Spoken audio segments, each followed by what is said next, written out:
bowler for me as Hassan. He looked really good early on express pace. It's those sort of areas that just ask a few questions and the ball's just stood up occasionally.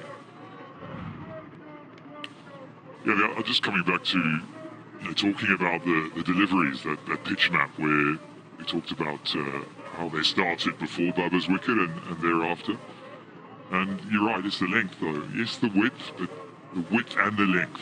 I just felt that they should have kept that ball up as long as they can. I know sometimes it's hard to do that. It's difficult, particularly when your natural length might be that sort of ball that's hitting the top of off stump. But given the conditions, given the wicket, and given the fact that they won the toss, got those 3 early wickets, you would have fancied risking a few more cover drives or balls through the off stump. That sort of length there, it's too easy for players that are in.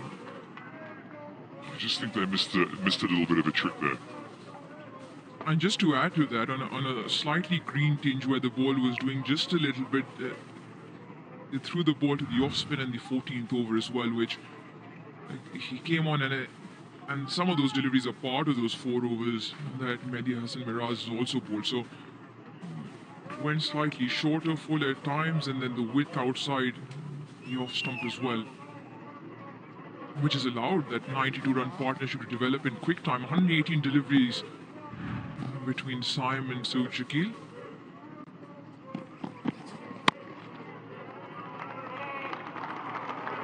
I should pick up another couple of runs here. Not sent back.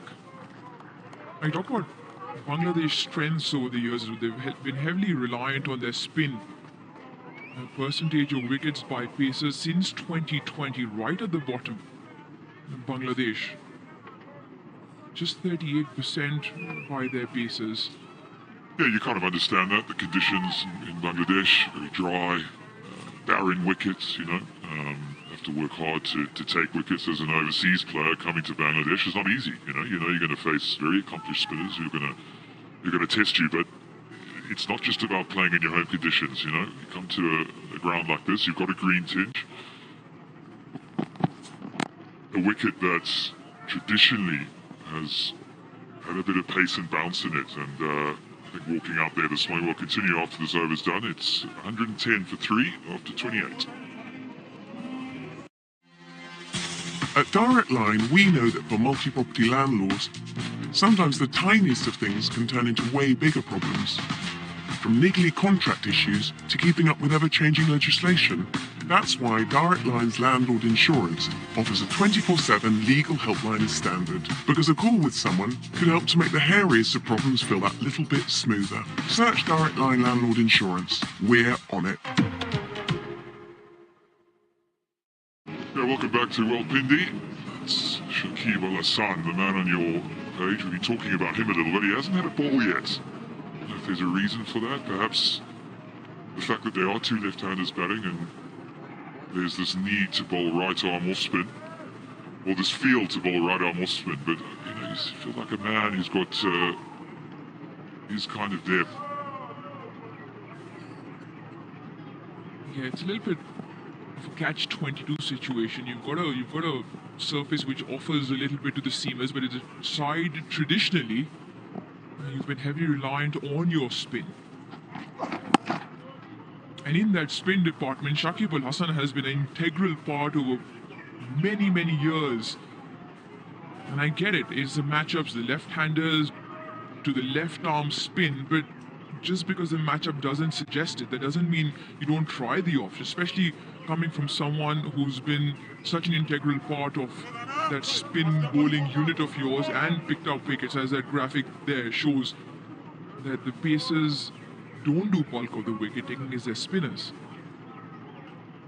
The off spinner clearly hasn't really paid off.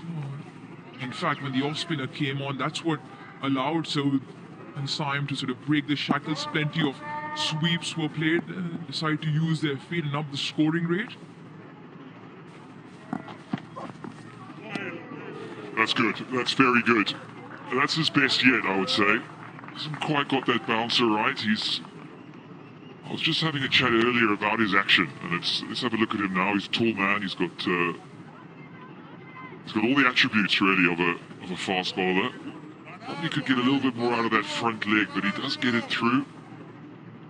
Yeah, runs in nicely.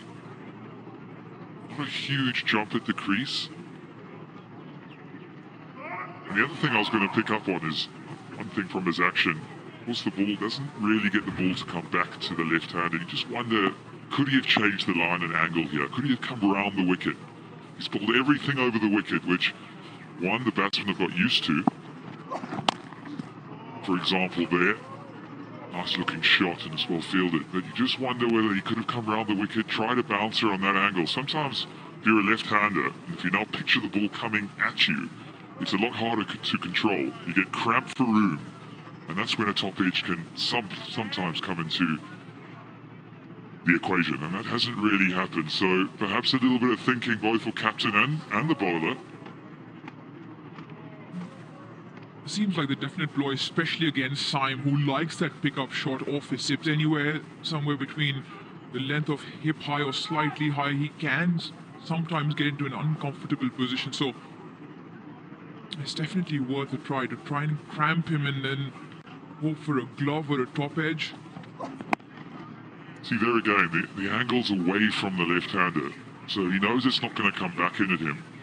He can either leave the wider one, he can pick up a single on the outside, and as soon as it's short, the ball's going away from him. So those who are watching, they can try and picture it. The ball's going away, therefore it's easier to get your hands out at the ball. When the ball comes in at you, it cramps you for room. It's actually much harder to control that pull shot, and that's when errors can come. And you've got two men right deep on the square leg boundary.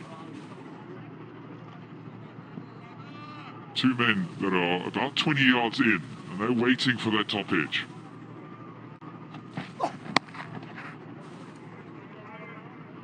Just there again, but a lot more control. I think what you will see now is if another fielder getting plugged into that gap, into the leg side. That's more for Syme Ayub, because anybody who's seen of what he does, he likes that pickup shot. So there is always a chance that he might play one too many. So it's more of a halfway through, just with those three men, fine, square, and a man in the middle, including a man right in front of his eye line, square, close to the bat for something which might pop up off the glove as well. Just like that. It's a brilliant over once again. 1-1-3 for 3.